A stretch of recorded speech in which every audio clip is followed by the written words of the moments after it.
Welcome in, everybody, to another episode of Fantasy Football Picks and Bets presented to you by PrizePicks. I am Lauren Carpenter. You can find me at Stepmom Lauren, and today is Wednesday. We're heading into week 3. I can't believe it, but here we are, and we have a really great show lined up for you today. I'm going to go over my 5 over-under picks for the 7-11 challenge. If you do not know what that is, there is a description of that challenge.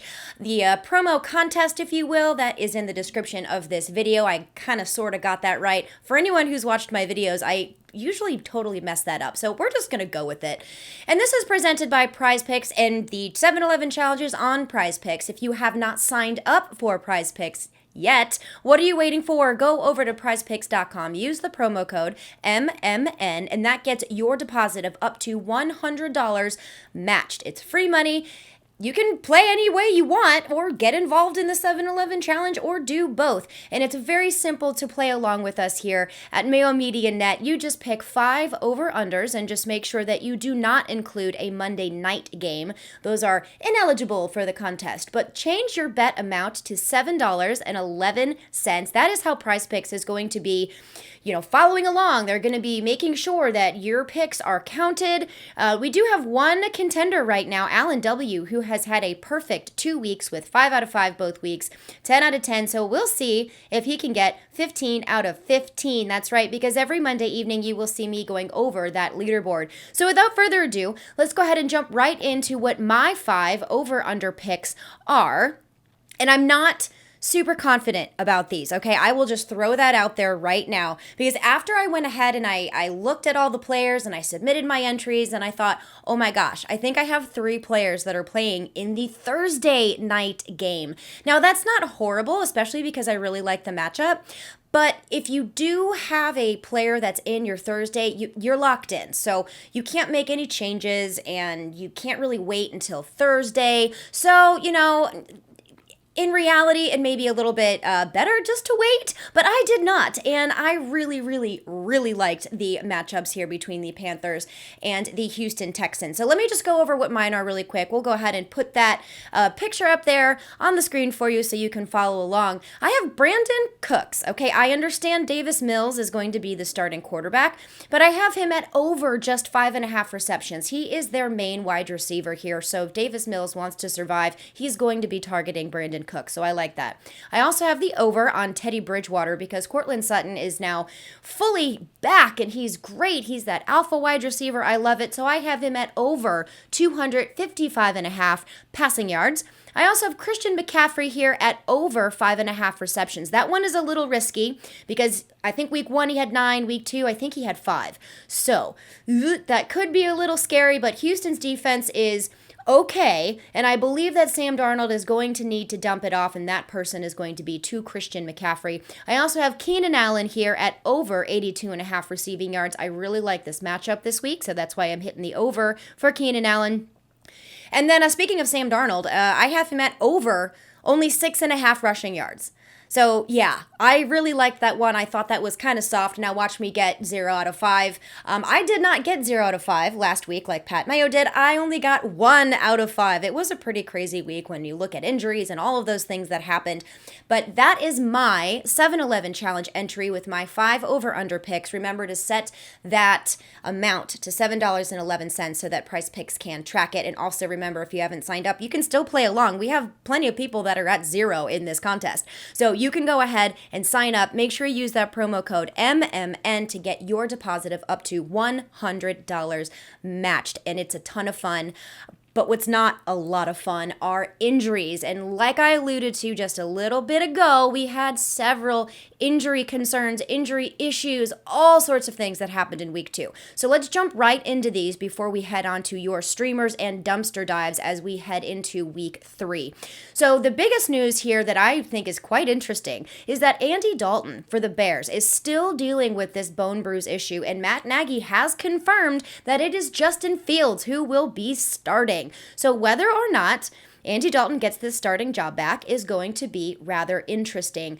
He did come out and say that Andy Dalton is the starter when he's healthy, but who knows when that's going to be, or who knows if he'll be able to get his job back. So that's kind of exciting for everyone who wanted to see Justin Fields. Here is your wish. Granted, come true. So hopefully he doesn't get hurt. That's the biggest thing I have for that. It just scares me because he runs a lot.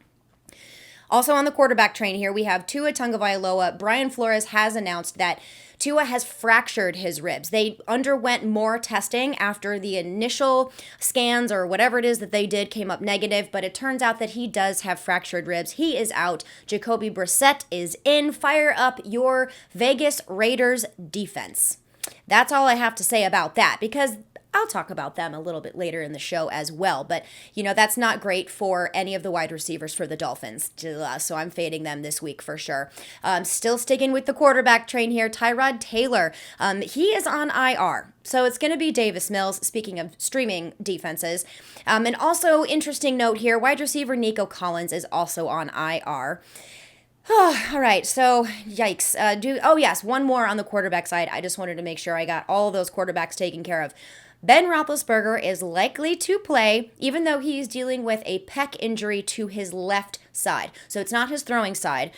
He's one of those guys that doesn't necessarily have to practice. In fact, one of his best games last season is when he didn't practice for a whole week. So that one I'm not too concerned about, because Ben Roethlisberger really doesn't chuck it downfield anyway. So just something to keep your eye on if you are relying on Ben Roethlisberger for some scary, worrisome reason. And we have Trey Sermon is in concussion protocol, and the 49ers are in quite a pickle here when it comes to their backfield. They do have Trenton Cannon, who was formerly with the Ravens earlier this year, and they also signed Jaquez Patrick, or maybe it's Jaquez Patrick. I do not know how to pronounce that first name, but he will also be starting. They just picked him up. This is pretty yucky. Elijah Mitchell is banged up too. So I don't know if he's going to be involved or not. The 49ers are always very tricky when it comes to their backfield, but that is just something that y'all should know. Trey Sermon is not going to be playing. It's very weird. It sucks for fantasy. And also on the running back position here, Darrell Henderson is dealing with rib cartilage injuries, but it's Sean McVay's optimistic that he'll play. I don't really believe a lot in Sony Michel. This is something that's kind of gross. So if you are relying on Darrell Henderson, understand that if he does start, temper your expectations, and you may have to start another player who's going to give you some upside to make up for some deficits from Darrell Henderson. Also, Antonio Gibson, was limited on Wednesday. Again, I am recording this Wednesday late afternoon, and he was limited in practice. That is not great. It's a shoulder injury, also not great for a running back.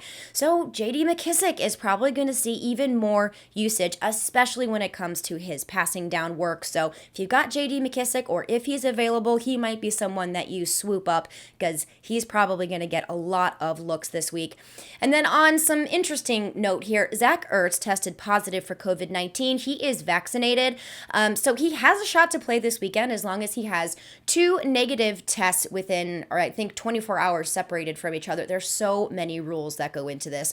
Antonio Brown is also on that list. He also has to have 2 negative COVID tests 24 hours apart to make sure he's eligible on Sunday. Now, that is something you need to keep your eye on when it comes to that Tampa Bay offense. And then Russell Gage, wide receiver for the Atlanta Falcons, he is week to week with an ankle injury. I hope I did not miss any. If I did, always make sure that you keep an eye out for any news that's trending, anything that's coming along. Keep an eye out for those players that have that awful Q next to their name. But with all of that in mind, since today is Wednesday, your your waivers have probably already gone through. And there's nothing worse than having your heart set on a guy on the waiver wire. You've put in the right fab, or you have a pretty decent waiver claim priority, but you just don't get the guys that you want. That is okay. That does not mean that the whole week is over. There are still options. First and foremost, go to your transaction history. Go to this list of players and see who your league mates dropped. There are always very interesting names that can pop up on there. Like I mentioned last week, the week prior to that, somebody dropped Brandon Ayuk. I think it was a rage drop, but I swooped him up. So always remember to check that list, and just don't give up just because you missed your waivers. So let's go ahead and jump right into your streaming options for quarterbacks, tight ends, and your defense. Now, I didn't put this in the injury news because Derek Carr is a a for sure go for the weekend, even though he had a rolled ankle and it was taped and then he was, kind of mad, but he did tough it out. He did go and play and he is starting. He's also 44% rostered, 45% rostered, so it's not likely that he's available, but if he is an excellent streaming option there facing Miami, which is it's decent, but it's not awesome, but I don't think it matters when it comes to the Raiders right now because Carr is playing lights out. If he is already rostered, I'm not surprised. You can look at Daniel Jones, and I know that it's a little stinky. We kind of use Daniel Jones for the butt end of a lot of jokes, but he did rack up 94 rushing yards last week, and he's using his legs. One of those rushes were for 40 yards, and he threw for nearly 250 passing yards as well. They have a great matchup against Atlanta, which I really like. Again, 35% roster. Daniel Jones. Also, maybe even more available is Teddy Bridgewater. They are going up against the Jets, and I really like Teddy Bridgewater this week. I have him in my over-under, and I have him over on that 255.5 passing yard mark there because of Cortland Sutton and because of Tim Patrick. So I really like this for Teddy Bridgewater, 25%-ish rostered. And then if you really need somebody, and all of those guys are already taken, you can try Sam Darnold, who is under 20% rostered. He's really getting into a solid rhythm here with DJ Moore and Robbie Anderson. Plus, like I mentioned earlier, he is using Christian McCaffrey in the passing game as well. They're playing Houston, not ideal, but at the same time, I think this should be a pretty good game for Sam Darnold. Just remember that they do play on Thursday night. So let's hop into the ever disgusting landscape that is the tight end position. And because it's so blah, I usually like to have fun with tight ends if I'm streaming them or if I'm stashing a player that I think may do pretty well or may have some good matchups here. So the first name I'm going to bring up is the Browns tight end, David Njoku. I know that Austin Hooper is a pretty popular name, but David Njoku is only 7%-ish rostered, and they need to fill a receiving void with Jarvis Landry being on IR. So that sucks. We're not really sure what Odell Beckham Jr.'s status is going to be heading into the game. He did practice in full, which I failed to mention earlier, but now you know. But either way, they're going to need some pass catching options here, and you can try to stream David Njoku. Just temper your expectations there. But he could provide some fantasy points if he has a good game. So I don't really hate this. Just understand that this is not a home run hit here. And then if you really want to have fun, like I said, I like to do with this position. I've been beating the drum for this guy since his performance last week. It is Max with 2 X's Williams. I know this is more on the funny side than it is on the serious side, but it is a little bit serious too. Why not? He saw 7 targets. He had 7 receptions for nearly 100 yards in an offense that has all of these other weapons that were also involved. Kyler Murray is fantastic. So if he's probably the only option that is available besides maybe Christian Kirk, and honestly, I think I'd rather have Max Williams. So hopefully you already have a starting tight end that you can look for. And Max Williams is really someone that you can kind of, scoop up and stash away maybe if he ends up having some pretty solid weeks moving forward. So that's kind of exciting. I'm really interested to see what this kid can do. So those are your tight end options. I know they're not super great. There are some other names probably like Dalton Schultz, and I just don't love the usage. Those are the 2 names that really stand out to me for week 3. And then for your defense special teams, if the Panthers are somehow, some way out there, I understand this is a lot of Thursday and it's a lot of Panthers, but the Panthers have been a buzzsaw so far this year. I don't see that slowing down, especially up against Houston with Davis Mills in at quarterback. So if for some reason the Panthers are available, get them now because they could be an option moving forward over several weeks, not just a streamability type of candidate here. But we also have the Las Vegas Raiders. Again, I'm bringing up Carr. Now I'm bringing up their defense. This is going to be a Sin City heavy episode, I suppose. But they're going up against the Miami Dolphins. And the Raiders defense is only 24% rostered. So they should be available, which is nice. And again, Miami is going to be starting Jacoby Brissett, not Tua Tagovailoa. So I'm picking on injuries here, and that's really not going to change with your next option, who is probably more widely available at only 7% rostered, which are the Tennessee Titans. And they're facing the Indianapolis Indianapolis Colts. Again, this is going to be a situation of whether or not it's a hurt Carson Wentz or it's Jacob Eason or whoever else they may bring up from the practice squad. I don't even know, but I have a feeling that Tennessee is going to eat one of them alive. So if you need a streaming defense, look no further than those three. The Panthers are the one that I would really want the most, but if they are taken, which they likely are, try Vegas and then try Tennessee. Okay, so for my next segment, I call it Dumpster Dive.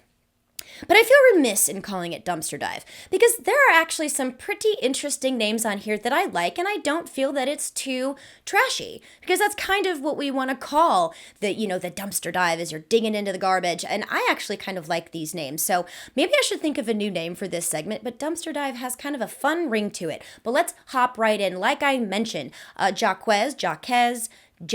Jax, Patrick, however you say his name, J. Patrick, the newest running back for the San Francisco 49ers, is only 4% rostered. The other name is Trenton Cannon. You know what? I think these do qualify as dumpster dives, so I lied. We're keeping the segment name. These two are dumpster dives. Trenton Cannon is 1% rostered. I don't really love either of these guys, but if you're desperate and need a warm body, there you go. Hopefully Elijah Mitchell is going to be playing and see some usage if he's healthy. So if you have Elijah Mitchell, this may be a good week to start him, where I faded him last week. Boo on me. I did not foresee a Trey Sermon concussion, but hey, this is fantasy football. This is what happens when you play this super fun yet frustrating game. They are playing Green Bay. It's a pretty decent matchup for running backs. It's just not something that I really love. And speaking of something that I don't really love, Michael Carter is a very popular name right now, kind of like I mentioned with the Austin Hooper thing with David Njoku here. But if Michael Carter isn't available, try Ty Johnson, because he's the other person that is really in this committee with Michael Carter, and Tevin Coleman is now RB3.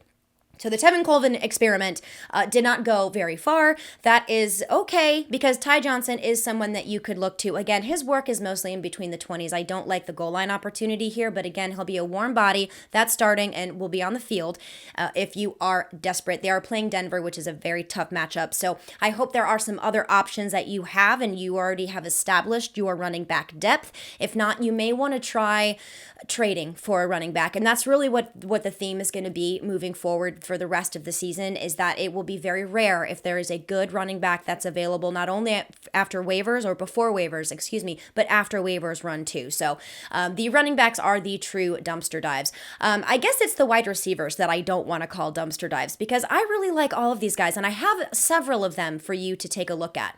And the first one is a guy another one that I've been promoting and that I love, and it's Tim Patrick from the Denver Broncos. Again, Teddy Bridgewater, love it. Cortland Sutton is drawing a lot of defenses because he is back to full form, and Tim Patrick is only 24% rostered. I cannot believe that this isn't higher yet, and I really like him season long. So if he is somehow, some way available, scoop him up. He is going to be a great start for you. Not a must start, but he is going to be someone that can be consistent for you moving forward, which is hard to find on the waiver wire.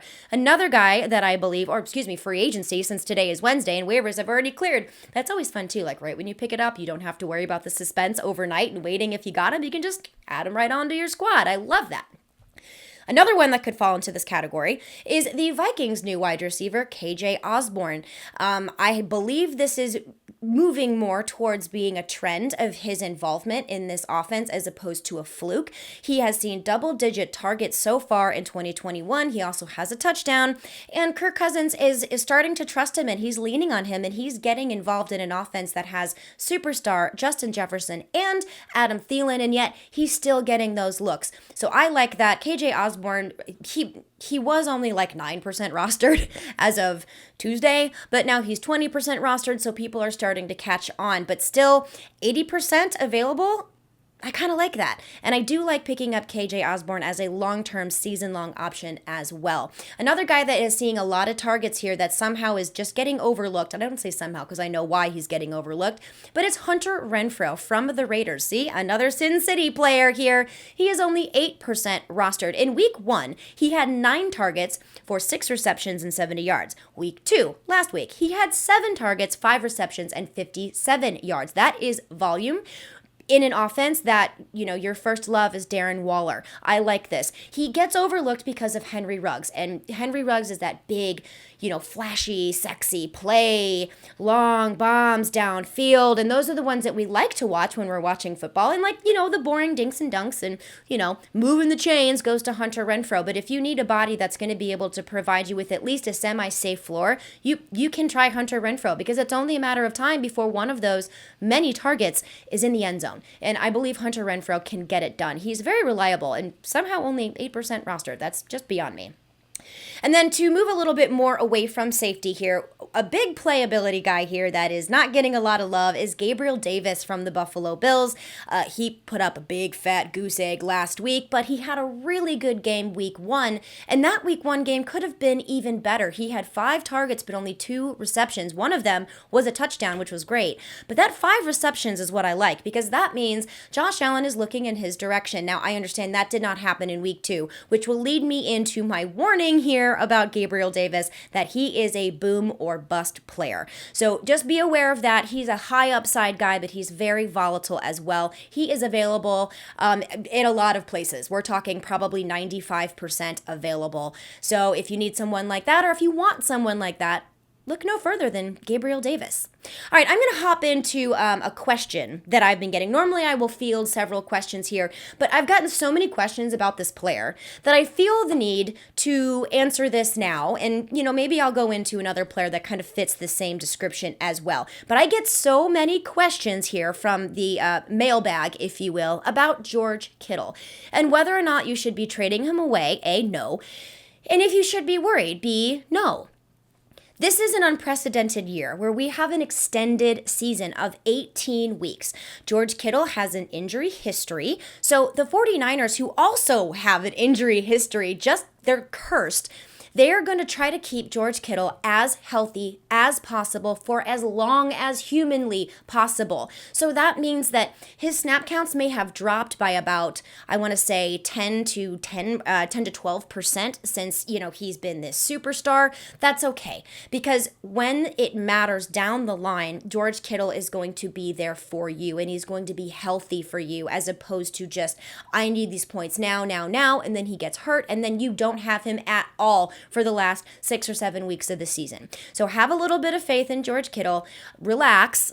I don't want to do the Aaron Rodgers thing because it's so overused, but if you need upside because of deficiencies from George Kittle, this is when you want to put someone in your flex like a Gabriel Davis or a Henry Ruggs that can give you some really solid upside. But don't worry about George Kittle. Another public service announcement for everyone asking me about trades. You never ever want to trade a player when their value is at their lowest. That is not how a good trade is going to work. The person that you are offering this trade is going to be like, yeah, sure, I'll give you the piece of garbage that's on my team because that's what no. You want to get the best value possible out of that player, so you wait until they have a huge game and then you start shopping around, not before. I get it all the time, and I just want everyone to know, in order for you to get the best value, you have to wait until they have a really great game. I'm also getting a lot of questions about Ezekiel Elliott. Same kind of principle that I'm talking about here when it came to George Kittle and sustainability and longevity throughout a longer season. The problem with Ezekiel Elliott is that Tony Pollard really looks like the better running back. The offense looks better. They move the chains a little bit better. But kind of in a similar vein of DeAndre Swift and Jamal Williams, both of them are pretty productive. So I don't hate this. So just because Ezekiel Elliott is not scoring you 25, 30 fantasy points a week, that's okay. The Cowboys are being smart here, and they are saving Ezekiel Elliott as much as they can. He's still getting goal line work, but they're saving his health over a very long season because the Cowboys do not want to be the laughingstock of the NFC East yet again. So they are going to keep him as healthy as possible, so that means a lot of Tony Pollard. And on that note, pick up Tony Pollard if he is available, because he is going to be giving you points, because this running back by committee is going to be very visible, I think, for the rest of the season, maybe the last 5-6 weeks, maybe not so much, and it may become more of a bell cow role for these obvious identities like Ezekiel Elliott and Tony Pollard, but if they're winning, why change it? I'm not worried about Ezekiel Elliott. He's still going to do well for you. He's just not going to be as explosive as you really expected because you likely picked him up in the first round. That's okay. Stick with him. He is going to give you points. And that's all you have from me today. This is Wednesday. Again, if you're listening to me on Wednesday, happy Wednesday evening. If you are listening to me on Thursday, happy game day. And I hope that you did get all of your waivers from, the help I gave you on Monday evening, Tuesday morning. If you didn't, try looking at those streaming and dumpster dive options. Not all of them are all that trashy, like I mentioned before. And if you have more questions, if you have issues with starts and sits, make sure that you join me every Sunday morning live at 11:30 Eastern Time. That's right, I am here answering your start and sit questions. No, it's not going to be Pat Mayo. It's me for the rest of the season. So if you have a problem with that, don't come into my live stream, because I will ban you for life. I'm kind of sick of it. And for everyone who comes into my live stream and asks so many great questions, thank you so much. I love interacting with you.